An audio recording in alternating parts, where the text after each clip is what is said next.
Kumusta mga kaboxing? This is Boy Kalawang TV. So isang mabilisang balita lang tayo sa naganap na laban ni former WBA Junior Welterweight Champion Isaac Pitbull Cruz kontra sa kalaban nito na si Angel Piero na ginanap kanina sa T-Mobile Arena.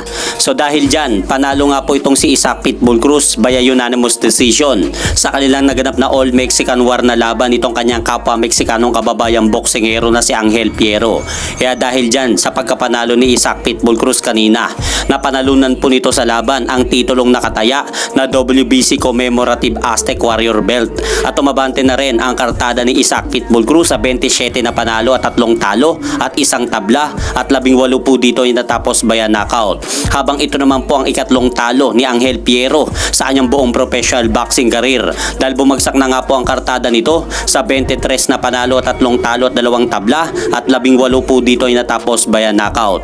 Habang sa naganap naman na co-main event na laban sa pagitan ni Brandon the Heartbreaker Figueroa at Stephen Coolboy Fulton, tinalo po muli ni Stephen Fulton itong si Brandon Figueroa sa pangalawang pagkakataon mga idol via lopsided unanimous decision at napanalunan po ni Stephen Fulton ang titulong WBC World Featherweight Belt sa laban. Kaya si Stephen Fulton na po ang bagong WBC Featherweight Champion at tumabante na rin ang kartada ni Stephen Coolboy Fulton sa 23 wins only 1 loss with 8 knockout. Habang nalasap muli ni Brandon Figueroa ang kanyang ikalawang talo sa kamay pa rin ni Stephen Fulton dahil bumagsak na nga po ang kartada ni Brandon Figueroa sa 25 wins, 2 losses, 1 draw with 19 knockout.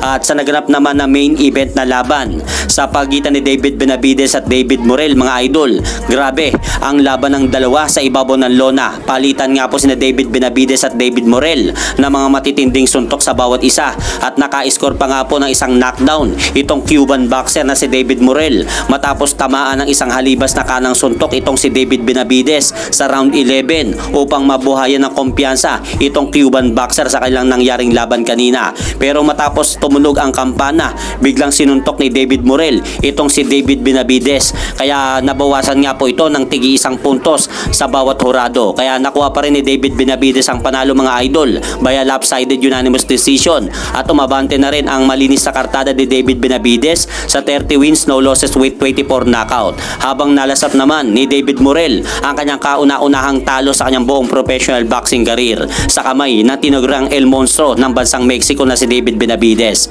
At hanggang dito na lang po muna ang aking update sa mga aganapan sa mundo ng boxing. At syempre mga idol, huwag nyo rin pong kalimutan pakisuportahan nyo naman po muna ang ating munting channel. Maraming salamat po.